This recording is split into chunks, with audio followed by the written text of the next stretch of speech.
Welcome into Friendlyfire. My name is Thanks.Amara, and I'm on the hot seat.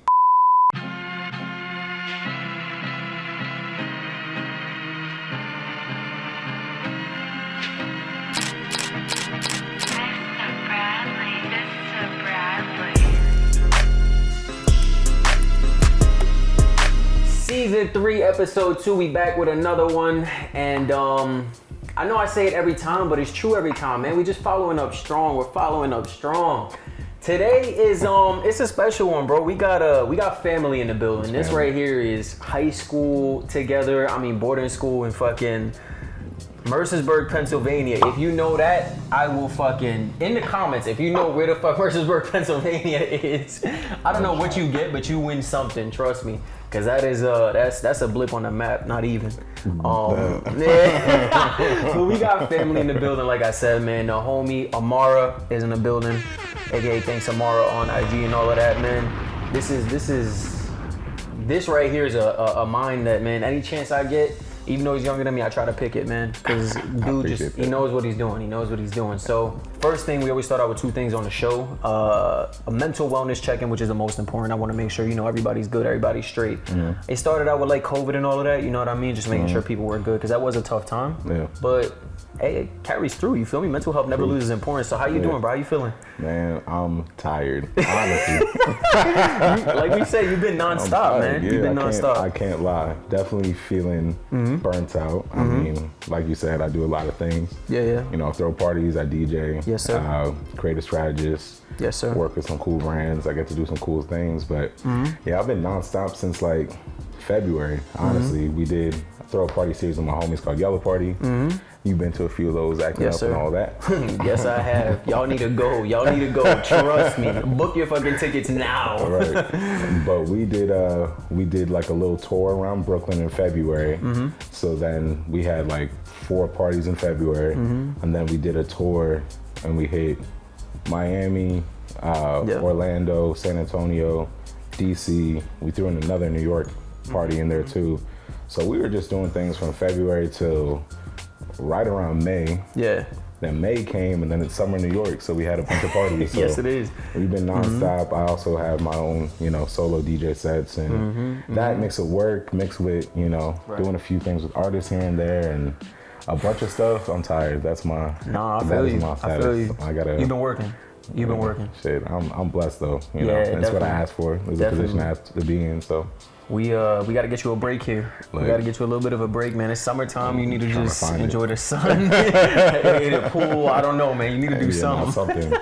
It's coming But soon. I feel you, man. Burnout's a very real thing. And especially in the streaming space, we talked about it on other episodes and stuff like that. But I mean, like, you doing it all. Like you say, you throw parties, you DJ, you doing partnerships with actually major brands as well, which we'll get into. So definitely feel you on that. But thank you for making the time, bro. Thank you for making the time, man. Happy to be here.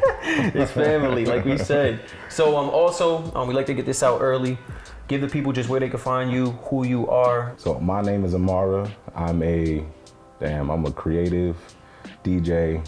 I design a little bit, throw a few parties, do a few things. You can follow me on Instagram at Thanks.Amara. I think that's my tag. Yeah, Thanks.Amara. That's my name. I'm on everything. I also follow yellowpartynyc. We throw great parties in New York. I also follow adapalm, clothing brand. Do a few too many things, but that's what I want to push right now. To get into it, man, I think, realistically, like, my first question for you is exactly that, man. You in so much, right? Your hands in the mix everywhere. Yeah. And we went to high school together, man. So I know this dude from before any of these projects. You know what I'm saying? Both of us growing up, finding ourselves, kind of finding our place. And very different people, you know what I'm saying? Very different people, right? As the maturity curve should go. But just talk to me about the journey, bro. Like, how do you get from where I knew you from, man? Like, you know what I'm saying? To like where you are now. Man, what the hell does that look like? The wild thing is it doesn't really feel like I'm like, right. anywhere super special. I mean, I'm very aware of, the blessings I've been able to, to reap and the benefits I've been able to reap. But I mean, it's all been a very gradual thing. I think sometimes it feels like it's overnight, but you know, a lot of bricks were placed a while ago, and the foundation was set a while ago. So, I mean, even knowing I love music for a minute, we used to throw high school parties and all that stuff at one point, and that was a foundation. That was like step one of kind of what I'm able to do now. But even, you know, on the marketing side, working with brands and doing strategy for brands, doing some creative direction for brands. I mean, all that stuff kind of, in a way, kind of goes hand in hand. It's a way I can kind of flex my creativity. I've always had some of those ideas and wanted to kind of pursue that avenue and that lane. And definitely. I mean, after college, it was, you know, I got the opportunity to work at a company that let me work with some really cool like sports brands and music brands as well. So, you know, they put me on game. And taught me how to do that, you know, and I've been blessed to work with, you know, artists in that same capacity, you know, working on cover art, you know, helping with videos, helping with strategy. So it's just been a snowball for real. In the past year, you know, events are back booming, so the parties are going up. I'm DJing more, and then the same things, like there are other events and campaigns that are also kicking up. So it's all been positive, man. It's a lot, but it's all been good stuff, man. I don't even know what to say. Nah, I feel you. Actually, you know, like you said, I think one thing that you kind of actually made me think about is, you know, we always talk about, or I always talk about kind of how I'm tired of working for the man, right? I'm tired of, you know, I want to be my own boss, right? That's the dream, right? You want to sort of, you want to do what you love and be able to make money doing it, right? But I've been thinking a lot. I've been, you know, really in a reflective place, I think, over the last couple months. And, you know, even where I am now, right? I'm doing business, right? Business technology. And that's not the space I want to be in, but you know, like you said, you're plugged in, or you got plugged in, right? Sort of your first gig out of college with a company that allowed you opportunities, right? To sort of be in the mix, right? Get in touch with the right people, network. And I think it's just a message to everybody out there too, man. You might not be where you are or where you want to be right now, I should say, but every step in a journey is important. Like you said, you laying down bricks, you laying down foundation. And I've been trying to think about that a lot lately, is like, stop thinking about the end goal and think more about the journey. You feel me? There is no end goal. Exactly. That's the thing I really realized in the past year and some changes. Like, there is no end goal. You know, there's a point when I was in college where I was like, yo, all I want to do is work at an agency, or all I want to do is that. You get the next. And that was my end goal.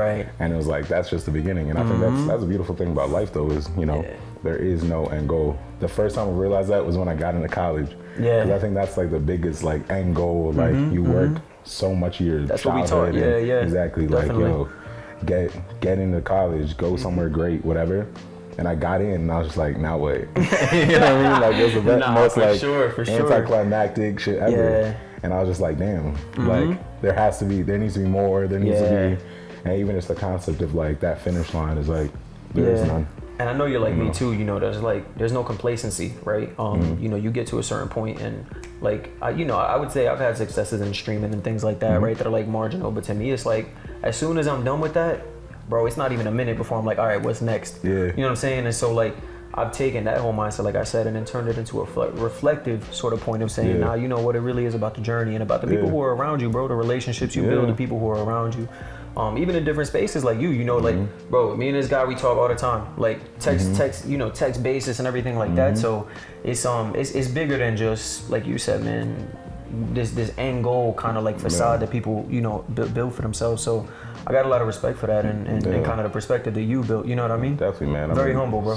Appreciate it. I mean, all this shit is all about relationships, honestly. 100%. I think like the pandemic illuminated that, but just like, I think the older you get, the more you realize like, a lot of the shit that, you know, the cool things that we aspire to do, and like, oh shit, I want a sneaker, and I want to design for this, or I want to be in a movie, or whatever those aspirations are, is like, so much of it is like relationship based.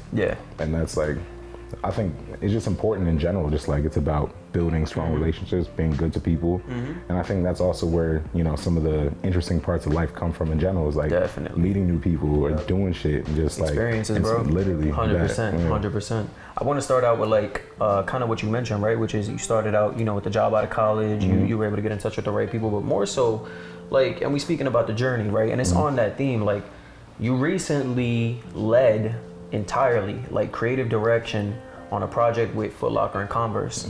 And we not talking about mom and pop shops, bro. We talking about Foot Locker and Converse. Like everybody at home, y'all know those brands. And it's less so about the name, but more so about like, how does that feel when you get to a point where, yo, you have like complete creative freedom and you're allowed to implement your creative direction, your creative vision with like big brands, you know what I'm saying, that are like entrusting you with their brand identity. I mean, brand guardianship is everything, right? Like we know that. We know those terms. We know like that the importance of what that is and brand image and everything. And to be able to like just say kind of, yo, here's the keys to the whip, you know what I'm saying? Drive us home. Like, how does that feel? Honestly, it's funny. Like it's all fun, you know. To me, like the thing is, like, I kind of reflect on moments like that, and I dead just laugh because it's just like this is what I wanted to be able to do, and I'm doing it, and I'm in it, and like it doesn't feel real sometimes. But then the other thing is just like that makes you just want to up it even more, you know, and just like every time I'm able to have an opportunity like that, like I just want to make it as cool as possible or make it unique or try something. Of course. But I'm still so young in this entire game and in this whole world that I'm just like, I'm just happy for the opportunity, for real. Definitely. And again, it's like I had a great crew that was a part of it. Shout out Steven, shout out Mose, shout out Bree, shout out all the artists we work with, shout out the whole crew, shout out all of them. Like, they were great. Like, we had a party on set. Team effort. And so, even with that, like, that's important to me, you know, because, like, I could have been on set with a cool brand and a brand I wanted to work with, and the experience could have been horrible, and it could have been, like, you know, even shifted the way I thought about that brand, or shifted. That's a good point. That's a really good point. Or even just like, man, do I even want a creative director? Or do I even want to do rep? You know what I mean? But, you know, I got in there and I was working with a great team that made me, you know, even built my confidence even more, that I was like, oh no, I can do this. You know, and it came out cool, and it came out, you know, really well. So yeah, I mean, again, people, man. Relationships are important. Definitely. Because that's even how I got the call, you know, was through a relationship, and, you know, a friend and someone I worked with before trusted my vision and knew what I did, so it brought me in. So it's relationships. 100%. You mentioned Yellow Party, which you know, you host a series of parties, kind of originated in New York. I mean, it's lit, man. I think it's a celebration of culture, a celebration of music, a celebration of people and fun. You know what I mean? Like, I really think it embodies all of that, man. Explain it. I think it really does embody all of that, and you know, I mean, come on, it's like everybody who goes, man, it's memorable. You know what I'm saying? Yeah. I mean, that in itself is just, that means a lot. Yeah, definitely. People talking about it outside the party. I mean, we've been doing it for. I mean, it speaks for itself, bro. I appreciate that. You know? We've been doing it for 3 years, and I mean, with the pandemic, it doesn't feel like 3 years and everything, but still, just the fact that, you know, every party, I'm still just thankful that people are pulling up, honestly.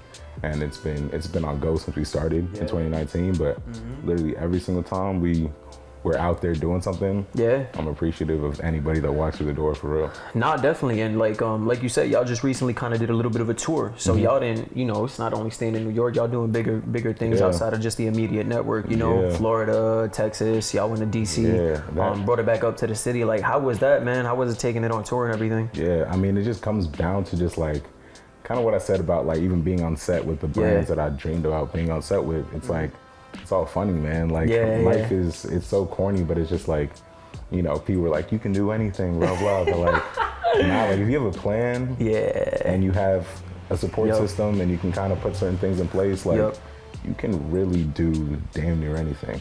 So like even us being, like, we got out of New York for the first time and we were in Miami, and we had people in Miami and Orlando, Florida wearing all yellow, you know? So even just that is like that, the whole process, a ton of learning experiences, for sure. Like, you know, different markets, even just down to like different markets need different music, you know what I mean? People respond to different types of songs, and you know, we're day parties, like, you know, getting the hours right on that, and it's like so many different things that are really like nuanced to throwing parties, but then they're just like greater lessons that apply to things outside of just like nightlife. Again, it's like culture, for real. Like, it really is, you know what I'm saying? But I think it's also just a thing, just like take risks, you know? We took risks, you know, it was a calculated risk. It's not like we were putting our life savings up and going to Miami. I hope not, bro. Oh man. But it was like, you know, we took risks. Yeah. And, you know, we learned a lot. We gained new friends and, you know, new supporters of what we do. And it also kind of, it's kind of like one of those things, like, I think in nightlife and even if you're an artist performing or something, like breaking out of that main city that you're from or that you live in to do something and do a physical event is a big moment. Yeah, so definitely. That was dope. I mean, we finished the tour in DC. I'm from Maryland, so that was like such a big moment for me. Homecoming. Yeah, literally, it was a homecoming. All my cousins were in there. My mom was in there. Yeah, my mom was just going crazy. It was a good time. Like I'm saying, like I had homies from like middle school pulling up. Yeah. So it was like a lot of love. So it was dope that we finished the tour that way. Yellow parties before you were hosting. Now you're DJing and you're doing personal sets as well, which you mentioned. How did you get into DJing? I'm assuming there was a love for music there. I know there was, because Mr. Bradley, I know the projects y'all have worked on together and everything like that. But what made you just want to get like on the set, like actually play at these parties, bro? It's funny because like so much of a motivation for me is just like, it sounds so like head ass and cocky or whatever, but like I started doing like graphic design because I was like, you know, I could do it better. literally. I would look at certain things and I'd be like, I feel like I would have changed this and I would have done this and I would have done that tweak. Right. But anybody can be online being like, this is ass. I would have done this better. Of course. Yep. So I was just like, I kind of just shut up for a little bit and I just like, let me try it. So I did that with graphic design and I do that as well and learn how to design. But when it came to DJing, I felt that way as well. Like, you know, being out and being like, damn, I would have played this song. Or like, I really would have wanted to go on this vibe. Or like, a mix between these two songs would sound dope. But my thing is like, you know, you can talk all you want, but I bought that controller and I was like, nah, if I feel this way, like, let me try this shit. For sure. And so, I mean, I DJed in high school a little bit and we do those, the ASU dances. That's facts. And have that joint jumping. But that was like the real basic, you know, intro sort of moments. But, you know, obviously I've loved music forever. Forever. Yep. You know, worked with artists before. But the DJ thing was really for me. I think that was the thing that was cool because, like, you know, I the only real goal I had with DJing was like, yo, I just want to be able to pull up to a small bar, like 50-person capacity, and invite my homies through and just play songs that we like to hear. Definitely. And like that's all I want to do. I just want to take the aux, bro. Yeah, literally just take the aux. Literally just have that feel. You know what I mean? Yep. And so that was really my goal. I was like, yo, I'm already doing so much stuff. Like I'd love to just be able to, you know, do that. So the fact that, you know, obviously I throw parties and everything, so that was already a platform. Definitely. You know, I did my first real set in October 1st. We did a show or a party at Chelsea Music Hall for Nigerian independence. Hey, I like it. Yeah, so I was lit. Shout out Manny Wells. Manny Wells performed too. Shout out Manny. Very dope. But yeah, I did my first set then. And from there it kind of just took off. You got any artists you would want to work with if you wanted to get back into that space? And maybe like you do, maybe you want to work with artists, whether that's you know, working an event or doing an actual like you know, base of sort of music, right? Post-production. You got any artists you want to work with? Yeah. I mean, I don't even think about that, which is so wild. Like it's so wild just because like recently I just opened for Sam Henshaw in Brooklyn, and Sam is he's like soul singer from the UK. He does like R&B soul sort of mix. Super talented dude. And it was weird, like it was just so funny. Like he was one of my favorite artists, like rising dude, and like I just loved his album. And again, through a relationship, you know what I mean, somebody reached out to me literally the night before a show and was like, yo, do you want to open for him? I was like, hell yeah, like I'll fuck with this nigga. Like this, of course, this is a great artist. Of course. So there's such a wide range of artists, you know, at different levels and different genres. Like honestly, if they're on my Spotify, I'd want to work with them. I like that. I like if that. I listen to them, if I like their art, like what they do, I definitely want to work with them. Of course. Especially when it comes to, it's just a mentality, just like, you know, I need to like fuck with what you're doing for me to want to be a part of it. Like, I'm not just trying to associate because, oh, this person's popping right now, or this person's whatever right now, or I need to play at this venue, this is the hottest venue. Like, so much stuff is relationship based. Yeah, you know? Of course. I mean, we've been saying it this whole time, but like, even when we're throwing parties, it's like, the reason why we work with this venue versus this venue, you know? And it's like, it's, you know, at the end of the day, this group of people were professional, they showed love and that sort of thing. So it's the same way with, you know, any brand or artist that I'd want to work with. Like, just the idea of just networking for, you know, to climb a ladder or whatever is just like, nah, I think the most successful shit, and like, it's cool when like, you know, now we're in positions where we're able to put on homies and we're able to, you know, bring friends up and put them in position to do cool shit. That's special. That's special. No, that's the craziest part. That's the stage that I get to enter right now, which is already, it's nuts, you know. But yeah, just the idea of just not like, I don't know. It sounds so head ass. I don't really. I'm not fiending to meet people like that. I got you 100%. I got a lot of weird individuals in this world, you know? And so it's like, if I'm in a setting or I'm out and about, like, I love meeting new people, but it's for a genuine connection. It's not because of like a what can we do for each other sort of thing. That's a cherry on top, you know what I mean? You meet somebody, they're cool, blah, blah, whatever, and then you can work together, or then you can do whatever together. That's fire, you know? Yeah. 100%. I mean, that's why, like, I feel like all the Friendlyfire episodes have been dope, because I already know who I'm asking to come on. What happened? They've been fired. I appreciate you. I like the fun. But like, you know, like, I already know who I'm bringing on. I know the person. I know the character. You know what I'm saying? And it's not about like, I'm not trying to get, you know, I'm not just trying to get somebody to get somebody. You know, it's like it's because the chemistry is important too. You feel me? And like you can tell when shit is genuine. So I feel you on that. And like I said, man, I really do respect it. And then so you mentioned adapalm. Adapalm or adapalm? Adapalm. Adapalm. Copy. Adapalm. And you've done a couple merchandise drops. And I like the way you do it. You do limited merchandise drops. It sells out, and that's it. I think that's the way to do it, bro. Keep the people coming back. and it works for my pockets, because I don't know if y'all know about making clothes, but it's expensive.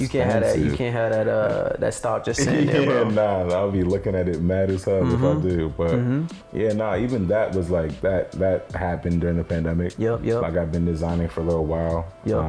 You know, it's a streetwear line inspired by, you know, my Nigerian heritage, but also we grew up in PA, and I grew up in Maryland, and you know what I mean? So there's very much also inspired by DMV drip.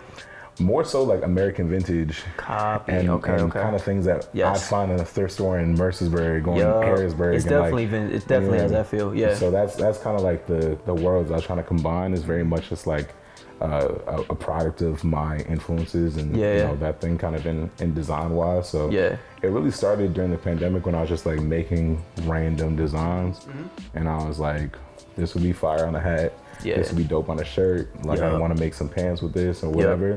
And you know, from there I figured out some manufacturing, did a few drops, but I was doing all that shit solo. and I'm still doing it solo. So I'm trying to figure out, you know, next steps. But I'm definitely trying to drop some stuff in the fall. I was gonna say, what's this scoop? Get the people a scoop, bro. Man, drop a gem. Literally, I was just like thinking about a few things I wanted to make and drop. So I'm kind of aiming towards a fall situation. But like you said, like, I'm trying to, you know, I'm making it manageable. And I think you have to. If we have some gems for people at home, I don't know, make your shit manageable. Like, whatever it is that you want to do. Like, I kind of have small checkpoints to kind of get to, all right, I'm gonna drop a hat, a shirt, and a whatever, you know. And, you know, making it so that I'm not trying to design a whole 25-piece collection. You know, I just try to make it manageable and also have fun with it. I mean, the most fun thing to me is like, obviously designing, but I'm also like, how am I gonna roll this out? You know, I'm like, there's no rule book, you know, on creativity a lot of times, which is fire. So I'm like, I like that. There's no rule book on creativity. That is a gem right there. I like that a lot. It's cool because, and it's my brand too. So it's really wherever I want to take it. And so, you know, it's just like, if I wanted the lookbook to be screenshots of my camera roll, I can do that, and I'm probably gonna do that at one point. You know what I mean? Just like making it really random at the end of the day, and just having fun with it. I think that's a big thing I learned with it too, is like, try not to put the pressure of just like you know, I want to be the next whatever, this brand or whatever. That's crazy because I was just gonna say some shit about that. But anyway. And really just also being okay for some shit to end, you know. I took a break from it because like I knew I couldn't, it wasn't sustainable the way I was doing it. And, you know, kind of revisit it, readapt, become stronger, faster, smarter. But it's not a bad thing to take a break either. I think a lot of people, I think this generation, like we pick up things and put things down a lot. But I don't think that's something that should be like shamed necessarily. Like I think that, you know, I think quality is important. So most important. I think if quality is lacking and, you know, it's affecting your life, I think those are the things that, you know, you kind of look at something and be like, you know, it's okay if I put it down, I'll take a break, I step back, or even just end it. I think there's a lot of beauty in endings. I think there's a lot of beauty in endings. There is. And sometimes it's like, you know, the thing you think is the fucking, you know, your North Star or the pinnacle of what you're aspiring to is literally just the foundation for some other shit, for an offshoot of what you're doing. You know, I was managing artists before and I was kind of dabbling in nightlife a little bit. And I was like, oh no, like I'm gonna be a manager and I'm gonna be this and X, Y, and Z. And like, I took that learning and understanding and kind of been able to apply it to some of the other stuff I'm doing now. So definitely, you know. I'll never forget, like, Memeless Brit, shouts out to you, Brit. She came on here and she dropped a gem too. She said, you always fall in love with your first idea. You know, you have trouble revisiting that because it's your first idea, right? It's like, oh, this is perfect. Or like, you know, because you thought of it, right? You created it. And like you said, sometimes that North Star is just the beginning. You know, you got to pivot into something else. You got to move into something else. And rightfully so, you know, you got to be able to do that. So definitely agree. Yo, do yourselves a favor, man. Go follow this man on all the socials. He's doing big things. Catch him at a party. Catch him playing a set. Cop a merch drop if it comes out. Like, it's big things coming from him. Catch me pop locking somewhere in Bushwick. Hey, there you go, bro. Catch him pop locking somewhere in Bushwick or whatever it is. You feel me? You're a man of the people. That's facts. Yeah. I'll see y'all in a minute, baby. Peace out. First off, Target, y'all fumbled the bag. I went there looking for footballs, and motherfuckers was out of footballs. How you out of footballs in Target? Like, it's not football season. No, but the sporting section supposed to have everything. They had soccer balls. I don't know. Y'all selling the bag, but we got here a different football, but it's a football though. And I don't know if you're familiar with the TikTok, the walk it challenge. Have you seen the walking challenge? The football, you gotta walk your route. And you gotta try to shake, and then I've seen that. Well, that's what we doing. We lining up 1-on-1, bro. 1-on-1. We've been talking about the football season, the teammates. We're lining up 3 routes each, and we gonna see, bro. We gonna see what's good. You wanna go first, or you want me to go first? Oh, you wanna take 2? How you wanna do it? Shit, I'll go first. You wanna go first? Yeah, I'll go first. All right, well, that's how we gonna do it. We'll be right back, y'all. Let's get it. Hey! Let's go! I'm in my Birks, bro. It's over. Well, I see you, bro. That's why I respect it. Bro, I might crack keep you. the man in front of you, right?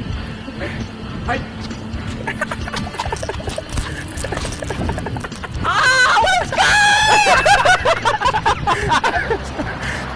Now he's throwing the ball. Now he's throwing the ball. He's turning to fucking Andrew Luck in his prime, bro. There's no way. Hey! He's in the body. All right, that was good.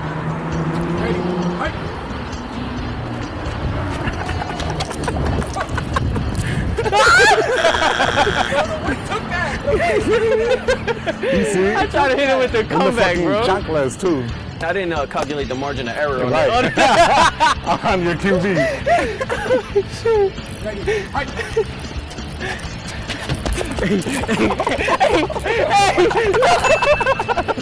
Look. Damn, that's another tight end route, bro. This camera, they outside. Last route is sudden death. It's I make it and we play OT or you win, bro. All right, yeah. All right, let's get it. Let's get it. Ready. Hi.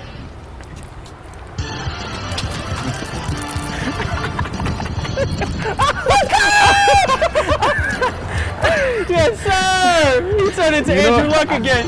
I was counting on him underthrowing it. I was like, I'm right here. All right, OT, y'all, sudden death. He catches it, I get a chance. If not, you win.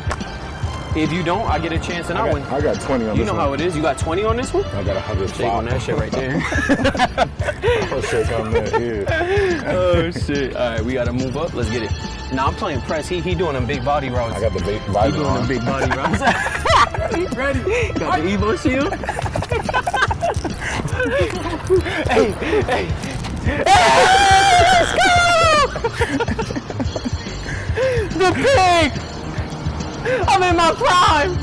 First, I want to do nothing but criticize my quarterback. None of this was on all was on me. Yo, I None of jumped it was around, my bro. fault. Oh, you playing me off? Because I know you're going to go off the camera and shit. I'm right here with it. Oh, Hey, this is it right you about here. to bob me? This is it right here. This is it? This is game over, and I'm just going to go home. Just walk off the set, bro. Ready? Hi. Ooh, no separation. No! He got it. That camera saw it. That camera saw it. My man right there saw it. Come on now. I'm not gonna lie, the way OT works, that's a touchdown and that's it. We both had a possession. He got the touchdown. There it is. There it is. 3 and 3. Let him know. That man won, bro. Come on What now. you gotta say, bro? What you gotta say to the fans? That's what I do. I'm not gonna lie, Winners of the month, one blood. hand for the end? Roll the tape, man. Roll the tape. I don't even have to do too much talking, man. Roll the tape. Roll I that love it, goddamn man. tape. Yo, family in the building. You Always. already know. Always. We'll see y'all on the next one, baby. Peace.